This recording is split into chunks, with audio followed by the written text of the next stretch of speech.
Hello and welcome back to the Fall of the Roman Empire. My name is Nick Holmes and this is episode 23 called The Rise of Christianity.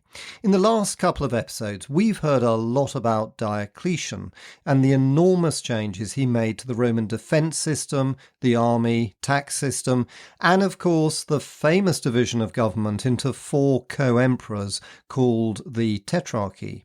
These were all remarkably successful, at least during his lifetime, and not only brought a definitive end to the crisis of the 3rd century, but they also represented the most extensive overhaul of the Roman state since Augustus transitioned the Republic to his rather peculiar form of soft imperial rule nearly 300 years before.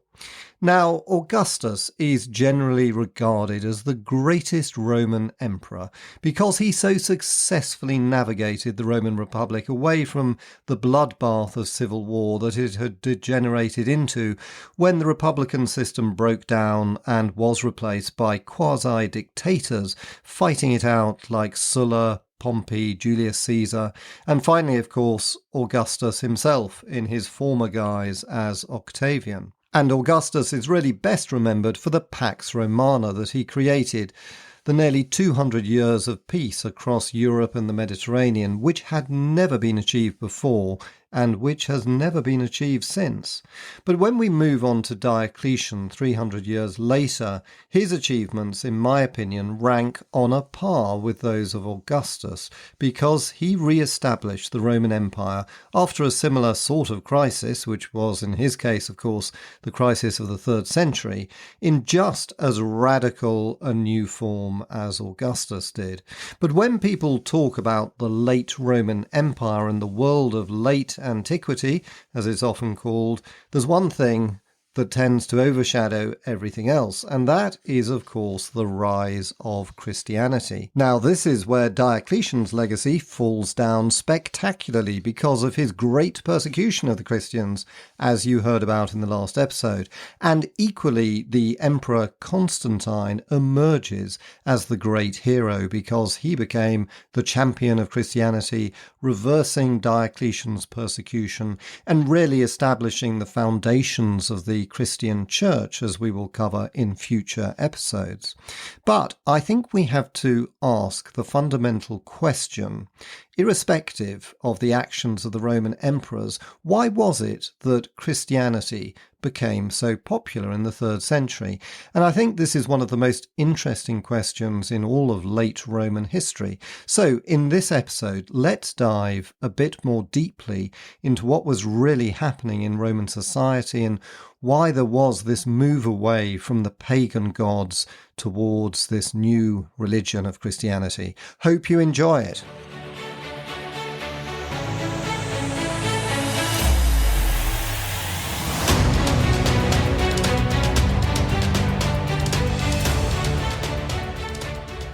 In the 3rd and 4th centuries AD, the rapid rise of Christianity was astonishing.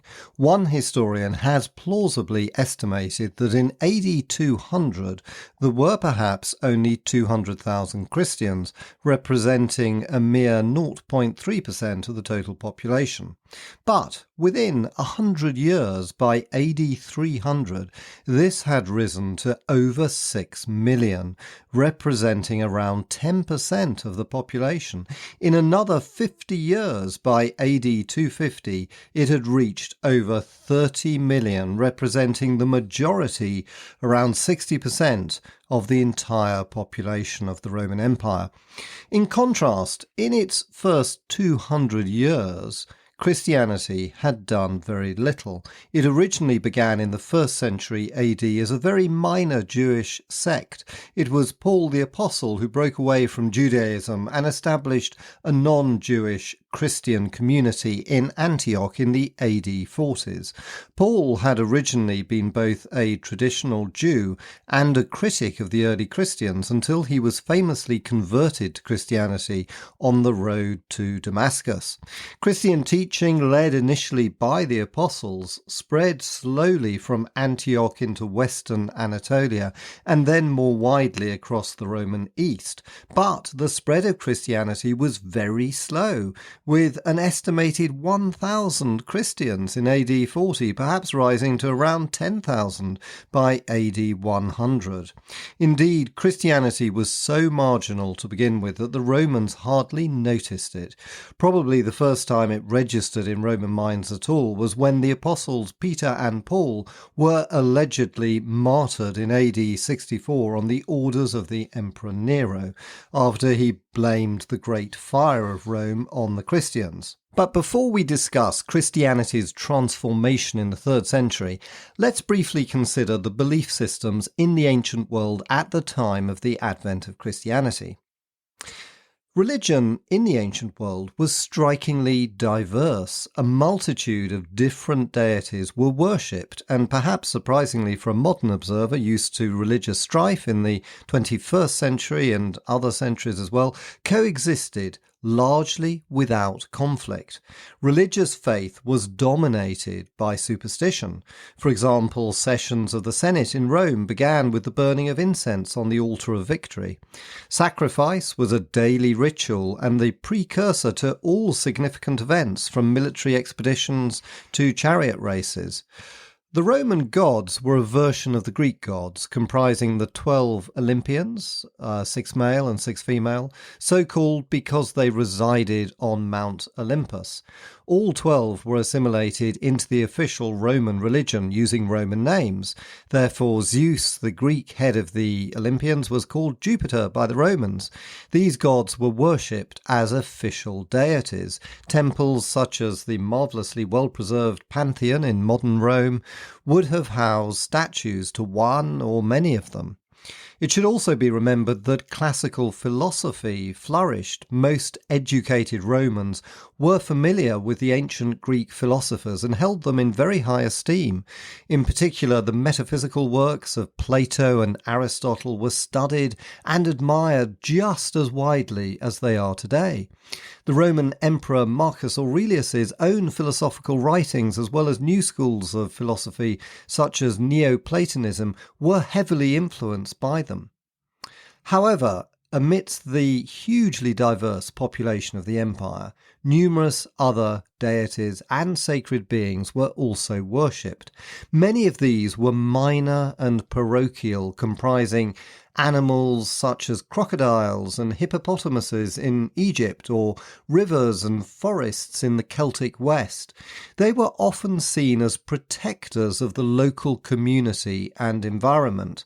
Keeping these spirits on your side by making sacrifices or performing locally devised rituals was natural for most people. There were also 3 large international religions that spread unimpeded across the Roman Empire before the 3rd century, popular principally with the poorer people in the cities and towns. In Italy, the cult of the Great Mother had ancient origins and was derived from the Sibylline books. Its popularity grew in the 1st century AD, although it was viewed skeptically by educated Romans, since its rituals involved its devotees working themselves into a religious frenzy with music and dance in adoration of their goddess. Another popular and more widely accepted religion was that of the ancient Egyptian god Isis, who was accompanied by her consort Serapis and their son Horus. In Egypt, a priesthood existed to promote the cult of Isis, which was condoned by the Roman government. Indeed, temples to Isis were built all over the empire in Egyptian style, although the religious ceremonies were normally conducted in Greek. The third major cult was that of the Persian Mithras, which became popular across the empire in the 1st century AD. Mithras was a god of heavenly light. often identified with the sun, the champion of justice and truth against the dark powers of evil. The chief ritual was the slaughter of a bull, which was meant to allow the release of all vegetable and animal life that was useful to humans. The rites were celebrated in caves or crypts where worshippers were washed in the blood of a slaughtered bull. However, only two religions gave the Romans cause for concern. These were Judaism and Christianity.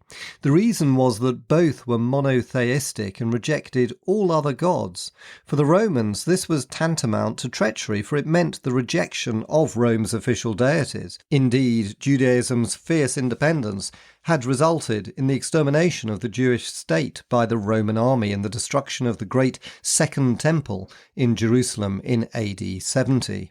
So why, in contrast to Judaism, did Christianity survive, prosper, and gain a dominance that no other ancient religion had ever achieved? Historians have long been puzzled by this. Many theories have been suggested.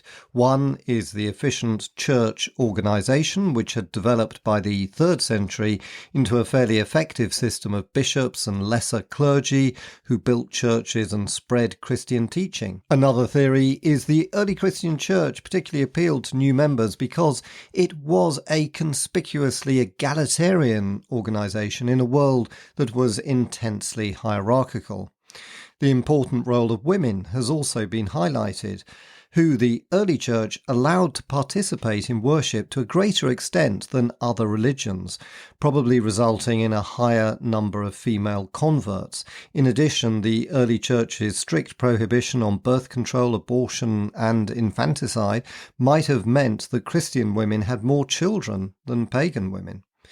Christianity also appears to have been strong in urban centres, with one theory suggesting this was because of the Christian focus on caring for the ill during the plague of Cyprian, which meant Christians stayed in the cities while others fled. The argument is that urban centres then helped to promote and expand the religion better than if it had been more rurally based. Another argument is that there were simply too many pagan gods. Even before the breakdown of the Roman state in the 260s, the appeal of its plethora of different deities was fading. One historian has suggested that even from the 1st century AD, the sheer number of coexisting religions, from Isis and Mithras to the Greek gods, had diluted religious enthusiasm. Quote, "There were too many cults, too many mysteries, too many philosophers of life to choose from," end quote. It certainly seems to be true that the ancient world's faith system was looking increasingly bankrupt in the 3rd century. And of course, this was hugely to Christianity's advantage. While all of these theories probably contain some truth, none of them really explains what drove the astonishing impetus of Christianity's exponential growth in the second half of the 3rd century. And I suggest this is because the effects of the crisis of the 3rd century have been underestimated, and that what really accelerated Christian expansion was a crisis of faith that gripped the entire Roman Empire, prompted by the effective breakdown of ancient civilization. It was the trauma of invasion, civil war, and plague that accelerated the disillusion with existing faiths and ideologies, and a much greater willingness to seek reassurance from new ones. Within this context, Christianity offered the most meaningful religious experience of its age by providing an appealingly vibrant message with its focus on one true God, whose aim was to save humanity. This vision was presented with a sense of urgency by early Christians who genuinely believed the end of the world was approaching, something which must have seemed very tangible as Rome faced collapse in the 250s and 260s. In conclusion, it seems to me that the missing piece of the jigsaw in explaining the rise of Christianity lies with the crisis of the 3rd century itself, which was far more shocking, far more dangerous, and far more tangible than most historians recognise.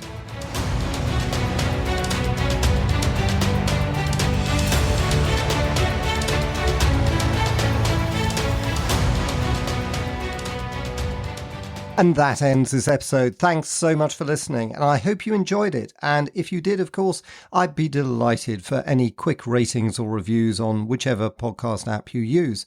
And in the next episode, we'll move on to one of the great game-changing events in history, the Emperor Constantine's conversion to Christianity. Thanks for listening, and see you next time.